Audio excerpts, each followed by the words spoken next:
పాత్ర మీరు రమేష్ గారు మీరు పోషిస్తున్నారు. తర్వాత సావిత్రి పాత్ర మీరు కృష్ణ సాయి గారు ఈ నాటకంలో పోషిస్తున్నారు. ఒక్కసారి వికాసం స్టార్ట్. ఏమండి, మీ కుళ్ళుబోతు స్నేహితుడు చలం చేసిన నిర్వాహకం చూసారా? అతనే మీ గోదామును తగలబెట్టాడు. ఎవడురా దొంగ అంటే మాసిన బట్టలోడే దొంగ అన్నట్టు అలాంటి ఆరోపణలు చెయ్యక సావిత్రి. వాడు నా క్షేమం కోరేవాడు. వాడు అలాంటి నేరానికి పాల్పడతాడంటే నేను నమ్మను. ఆ దేవుడు చెప్పినా నమ్మను. మీరు నా మాటలు ఎప్పుడు నమ్మారు గనక మీరు ఇలా నమ్మరని నాకు తెలుసు. అతను ఇలాంటి కుట్ర పన్నుతారని తెలుసు. అందుకే గోదాము చుట్టుపక్కల సీసీ కెమెరాలు ఎప్పుడో పెట్టారు. కావాలంటే కళ్ళా చూడండి.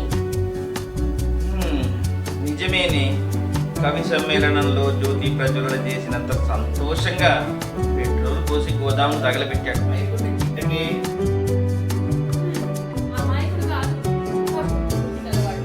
అతను షోరూమ్ రిపేర్ కట్టిన తర్వాత ఆ వెండి కత్తెరను జోబులో పెట్టుకుని పోయాడు. అది కాదు, ఆ వెండి కత్తెరతో ఆయన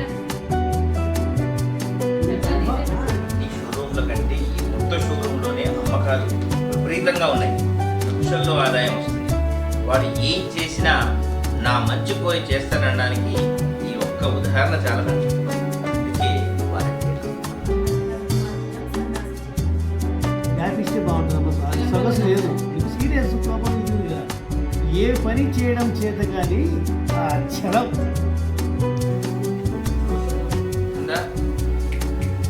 హలో, ఏమైనా తీసుకోండి.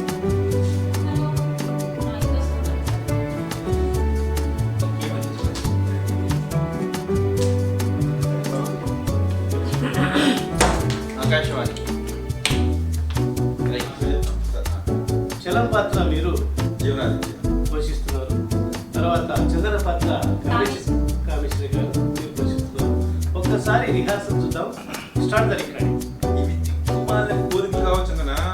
సగటు మనిషి కోరే కుళ్ళుపోతు కోరికలు. నాలాంటి కోట్లాది మంది భక్తులు కార్లు ఇవ్వు, కోట్ల ఆస్తి ఇవ్వమని 7 కోట్ల వారిని ఇబ్బంది పెడతారు. కానీ నేను ఆయన్ని ఇబ్బంది పెట్టడం లేదు. ఏమాత్రం ఇబ్బంది లేకుండా తీర్చే కోరికలు. కాబట్టి ఆ దేవుడు ఇట్టే తీరుస్తాడు. దీన్నే కుళ్ళు బుద్ధి అంటారు. మనిషి కళ్ళు తాగడం ఎంత సహజమో కుళ్ళు బుద్ధితో మసులుకోవడం కూడా అంతే సహజం డార్లింగ్. దీనినే పీట బుద్ధి అని కూడా అంటారులేండి. ఒక పీట పైకి ఎగవాగదు, పైకి ఎగబోగుతున్న మరో పీటను కిందికి లాగుతూ ఉంటుంది. ఇది కూడా అంతే. మీరు 4 రాళ్ళు ఎలాగూ సంపాదించలేరు. 4 రాళ్ళు సంపాదించే రమణని చూసి దుఃఖుతారు. సూపర్. Start the recording.